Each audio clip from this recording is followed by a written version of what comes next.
And now, let's talk about religions and religious life in the early modern period.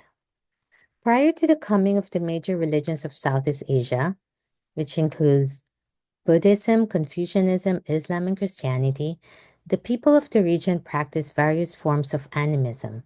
Animism, which is a spiritual practice based on the belief in an elaborate array of spirits and souls that inhabit the world along with humans. Among the most resilient cultural characteristics and practices in Southeast Asian societies is traditional religion, most often referred to as animism. What is animism? Animism means a belief in the power and potency of natural phenomena such as thunder, lightning, winds, rains, trees, stones, mountains, rivers, etc. Human and supernatural spirits, including the souls of ancestors, ghosts, witches, and various monsters that inhabit the world, and also man made things, such as houses, roads, bridges, machines. Nearly everything possesses its own spirit essence, one that should be recognized, respected, and propitiated at times in order to maintain its cooperation and to balance the forces of nature. All these spirits can intervene into human life in both negative and positive ways. They can bring harm or just be mischievous, or they can be called upon to improve conditions and solve problems. Every ailment, physical, social, emotional, political, can be attributed to spirit or supernatural intervention, which can be traced to a specific event, disruption, mistake, transgressions, etc., which were intended or accidental that relates to the spirit world. In some areas, spirits have been arranged into elaborate hierarchies with cosmological significance. The universe is ordered by their rankings. There's also an awareness of spirits in all forms and attributes. Life is regulated to placate, avoid, or utilize their power and potential. Thus, extensive rituals, ceremonies, and feasts have been devised. In addition, daily habits have been adjusted to the presence of spirits in that environment. And that is why in early modern Southeast Asian societies, and even until now, the practice of shamanism was very important. Shamanism is having is this belief that you need mediators between the material and the supernatural world, or the natural and the supernatural world, or the material and the celestial worlds. The point of a shaman or a spirit medium is in order to interpret what the gods or the goddesses want or their desires, and how then can we placate whether their anger, or how we could worship them for more blessings, right? And I think this is very related to what I was talking about in terms of the spiritual power of women, because there were many shamans in this period who were actually women, and sometimes even trans sexual men, right? Because the idea of the women, as I said, is that they have this reproductive role and power, which were very difficult for men to match. And because of this reproductive role, in a way that they're much more connected to nature, because they actually give birth to people, which makes them really part of the natural world, or very have these essential functions in the natural world. So the shamans, because of their special gift, they're able to interpret what's happening in nature, what's happening in society, and they're able to commune with the gods. And that's why they have a very special role in these societies. But th- even though the coming of the major religions in a way transformed religious activity or religious life in the societies, the practice of animism did not completely disappear. That in fact, animism is still very much present until now. And there were now elements. So the idea of a syncretic religion meant that there were elements of animistic practices which are now combined with religious practices. But now let's talk about the coming of this major religion. So when we understand religion, that is the doctrines and beliefs, um, it will be very important to understand that there were different processes in terms of these religions. And this type of process is what we call conversion and reception. Keeping in mind that the process of religious conversion and reception had been in operation for over 1,000 years, with new influences entering the equation at many points along the way. These two processes come from two perspectives. Conversion meant that religion was passed down from the top to the bottom, right? That imposing religious adhesion from the top and the bottom, or the people will then submit. Submission, the bottom yields and converts. But reception meant that the that it was how it was received at the bottom, and that the conversion then is converted and then basically also transforms the top practices of this religion from the top. So, when we think about conversion, motivation methods, these are state imposed religions from the king, the court, religious specialties, or state sponsored religious institutions.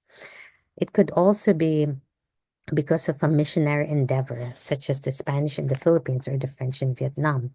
In both cases, political factors, often supported by economic factors, influence decisions to impose religious systems, adherence, and orthodoxy. The king and the state's role as patron of religion and religious practitioners can give legitimacy to rulers. Administrative rationale also, religious institutions assist in political control, and conversion can establish alliances that benefit both political and economic conditions. Reception really means a matter of interpretation, adaptation, and even resistance to this major religion. Religion is conveyed by language, especially is done through conversion, is done through translation through language. Language is important for the purpose of conversion, is communicated through translation. Each religion of Southeast Asia underwent this process. So, for example, in terms of Theravada Buddhism, the Pali script was then translated to Burmese, Thai, Khmer, Lao, Mon, etc. Mahayana Buddhism, it was from the Chinese, was then translated to Vietnamese. Confucianism, Chinese to Vietnamese, also was Islam, from the language of Arabic to Malay, Achinese, Buginese, Javanese, etc. And Christianity, the language of Latin or Spanish was translated to Tagalog, Cebuano, Ilocano. In a way, this was the most important way in order for people from these societies to understand and therefore adopt and accept these religions. Great religious systems imposed over animistic beliefs, many of which were already under some influence from Hindu Buddhist beliefs and cosmological concepts from the classical era. The conversion to more orthodox forms of great religious tradition is slow, and it's still an ongoing process in some areas. Language is the primary preserve of culture. It documents the culture's history, displays its complexity, and shapes its responses to alien or foreign ideas, and it provides the framework for understanding, for meaning. So that's why when you think about religious conversion and reception, it was very important to do this in terms of the vernacular language. So, what were the major religions in the region of Southeast Asia during this period? So, in mainland Southeast Asia, the two major religions that were adopted were Buddhism and Confucianism. This involved state sponsored dissemination of religious and ethical systems, in some cases, state sponsored animism. Theravada Buddhism was the more popular form of Buddhism in Southeast Asia. It was based on the Pali ancient script from India that translated into Burmese, Thai, Khmer, Lao, Mon, etc. Confucianism and Mahayana Buddhism was based on the Sanskrit text, which moved from China to Vietnam. And also, Confucianism, or the Confucian notion of ancestor worship, fits well into traditional Vietnamese concept of souls, etc. So that's why when it arrived in Vietnam through China, it was also something that the Vietnamese society accepted. In terms of island Southeast Asia, the two major religions were Islam and Christianity. Islam was mostly peaceful conversion without colonial conquest or missionary endeavor. Christianity was also mostly peaceful conversion, but within the context of colonial world missionary endeavor. This is something that we will talk about as we go into the colonial period. In both cases, there was more to conversion than purely religious or spiritual concerns. In both areas, political and economic factors influenced the decisions to convert, and in both, there were complicated linguistic and cultural factors associated with the reception of the religions. Since this is really a course on modern Southeast Asia, I will not go into much detail into this major religions. This was mostly a topic in the early modern period, but I would just like to show some images of this practice of this religion. So in terms of Theravada Buddhism, mostly practiced in Burma and Siam, usually we can see a lot of the temples for Buddhism. And also monks are very much part of that practice. These are monks from Burma. Neo-Confucianism obviously came to Vietnam from China. And this was also a form of religion, which was based on a system of examinations. Islam came from Arab missionaries who went to the southern part of Southeast Asia, and then taking root in Java, Malaya, and Sulu Sultanate. So you can see here the spread of Islam in Southeast Asia. That's the Quran. Different mosques in Southeast Asia. Of course, the practice. We have a much more secular form of Islam, especially in Indonesia, as you can see in this photo, where women, even though they were separated from men, were very much still engaged in a lot of political activities. And finally, Christianity came to the Philippines through Spanish colonialism.